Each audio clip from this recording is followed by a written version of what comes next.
তারেক রহমানের নেতৃত্বে বিএনপির নতুন সরকারের বয়স 1 মাসও হয়নি। এরই মধ্যে বাংলাদেশের রাজনীতির পরিমণ্ডলে এখন সবচেয়ে বড় প্রশ্ন, বঙ্গভবন আর শেরেবাংলা নগরের সংসদ ভবনের শীর্ষ চেয়ারগুলোতে কারা বসতে চলেছেন। বিশেষ করে শেখ হাসিনা সরকারের আমলে নির্বাচিত বর্তমান রাষ্ট্রপতিকে কি সরিয়ে দিচ্ছে বিএনপি, নাকি সাংবিধানিক ধারাবাহিকতা রক্ষা করা হবে? 12ই মার্চ বসতে যাচ্ছে ত্রয়োদশ জাতীয় সংসদের প্রথম অধিবেশন। আর এই অধিবেশনকে ঘিরেই এখন পর্দার আড়ালে চলছে বিশাল সমীকরণ। আজকের এই ভিডিওটিতে কথা বলবো আগামী রাষ্ট্রপতি কে হতে চলেছেন বাংলাদেশের, এবং স্পিকার, ডেপুটি স্পিকার পদে কারাই বা আলোচনায় রয়েছেন। তো বন্ধুরা, আর কথা না বাড়িয়ে চলুন ভিডিওটি শুরু করি। শুরুতেই আসা যাক রাষ্ট্রের 1 নম্বর নাগরিক বা রাষ্ট্রপতি পদ নিয়ে। বিএনপির ভেতর এখন এই পদ নিয়ে ব্যাপক তোড়জোড় চলছে। যদিও বিএনপির মহাসচিব মির্জা ফখরুল ইসলাম আলমগীর বলেছেন, বর্তমান রাষ্ট্রপতির মেয়াদ এখনো শেষ হয়নি। তবে দলের বড় একটি অংশ মনে করছে, আগের সরকারের মনোনীত রাষ্ট্রপতিকে রাখা রাজনৈতিকভাবে ঝুঁকিপূর্ণ হতে পারে। বিএনপির মধ্যে সবচেয়ে বেশি যার নাম আলোচনায় তিনি হলেন বিএনপির স্থায়ী কমিটির সদস্য, জ্যেষ্ঠ রাজনীতিবিদ ডক্টর খন্দকার মোশাররফ হোসেন। কেন তিনি বা তার নামই বারবার আলোচনায় কেন্দ্রবিন্দুতে রাষ্ট্রপতি হিসেবে? কেননা তিনি কেবল একজন প্রবীণ রাজনীতিবিদই নন, বরং মন্ত্রী হিসেবে তার দীর্ঘ প্রশাসনিক অভিজ্ঞতাও রয়েছে। এছাড়া এই আলোচনায় রয়েছে মির্জা ফখরুল ইসলাম আলমগীর, কিন্তু তিনি বর্তমানে স্থানীয় সরকার মন্ত্রণালয়ের মতো গুরুত্বপূর্ণ দায়িত্ব সামলাচ্ছেন। তাই অভিজ্ঞতার বিচারে এখানে এগিয়ে যাবেন ডক্টর খন্দকার মোশাররফ হোসেনই। এছাড়া ডক্টর খন্দকার মোশাররফ হোসেন ছাড়াও আলোচনায় আছেন ডক্টর আব্দুল মঈন খান সহ আরও বেশ কিছু প্রভাবশালী নেতা। তবে ডক্টর খন্দকার মোশাররফ হোসেনই সবচেয়ে বেশি আলোচনায় রয়েছেন রাষ্ট্রপতি হিসেবে বিএনপির তরফ থেকে। আগামী 12ই মার্চ বাংলাদেশের সংসদীয় ইতিহাসে একটি গুরুত্বপূর্ণ দিন।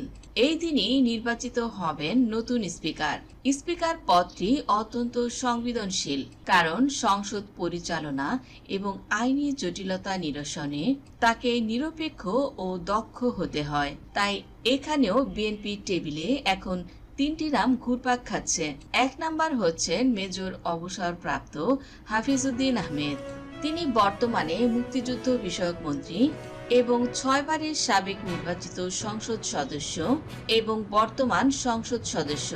তার ব্যক্তিগত এবং সংসদীয় নিয়মকানুন সম্পর্কে স্পিকার পদের জন্য সবচেয়ে যোগ্য করে তুলেছেন। এ পর্যায়ে ডক্টর ওসমান ফারুক, সাবেক এই শিক্ষামন্ত্রীর গ্রহণযোগ্যতা দলের ভেতরে এবং বাইরে সমানভাবে রয়েছে। তার মার্জিত ব্যবহার সংসদ পরিচালনায় ভারসাম্য বজায় রাখতে সাহায্য করবে বলে মনে করা হচ্ছে। এ পর্যায়ে অ্যাডভোকেট জয়নুল আবেদিন, সুপ্রিম কোর্টের এই জ্যেষ্ঠ আইনজীবী, সংবিধান বিশেষজ্ঞ হিসেবে পরিচিত। যদি আইনি মারপ্যাচ সামলানোই প্রধান লক্ষ্য হয়, তবে জয়নুল আবেদিন হতে পারেন বড় চমক। তবে বিএনপি এবার জুলাই বিপ্লবের আকাঙ্ক্ষাকে সম্মান জানিয়ে একটি অন্তর্বর্তীমূলক সংসদ গড়তে চাইছে।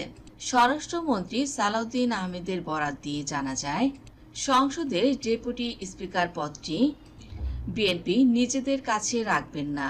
এই পদটি ছেড়ে দেওয়া হচ্ছে প্রধান বিরোধী দল বাংলাদেশ জামায়াতে ইসলামীকে।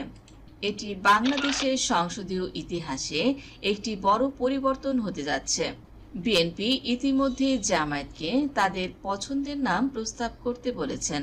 এই পদক্ষেপটি মূলত জাতীয় ঐক্যের একটি বার্তা হিসেবে দেখছে রাজনৈতিক বিশ্লেষকেরা।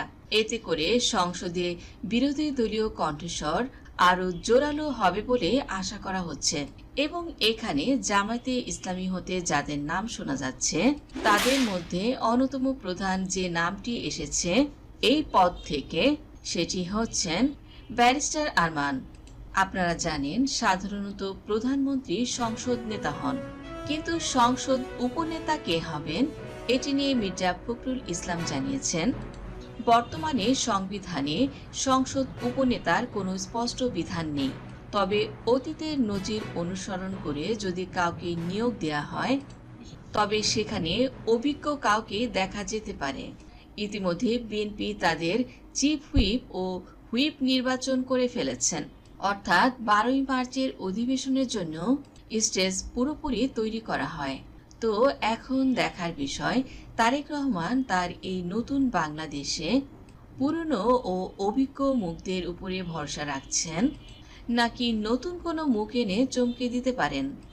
পরিশেষে বলা যায়, বিএনপির এই নতুন সরকার অত্যন্ত সতর্কতার সাথে পা ফেলছে। তারা চাইছে এমন ব্যক্তিদের গুরুত্বপূর্ণ পদে বসাতে যারা কেবল দলীয় অনুগত নন, বরং রাজনৈতিকভাবে সর্বোচ্চ গ্রহণযোগ্য। ডক্টর খন্দকার মোশাররফ হোসেন থেকে শুরু করে মেজর অবসরপ্রাপ্ত হাফিজউদ্দিন আহমেদ, যাদের নামই আসুক না কেন, চ্যালেঞ্জটা হতে যাচ্ছে অনেক বড়। তো বন্ধুরা, স্পিকার এবং রাষ্ট্রপতি হিসেবে আপনি কাকে দেখতে চাচ্ছেন? কমেন্টে অবশ্যই জানিয়ে দিন। ভিডিওটি ভালো লাগলে লাইক, কমেন্ট, শেয়ার করুন এবং সাবস্ক্রাইব করুন জেনজি ডেইলি পলিটিক্স। ধন্যবাদ দর্শক সম্পূর্ণ ভিডিওটি দেখার জন্য।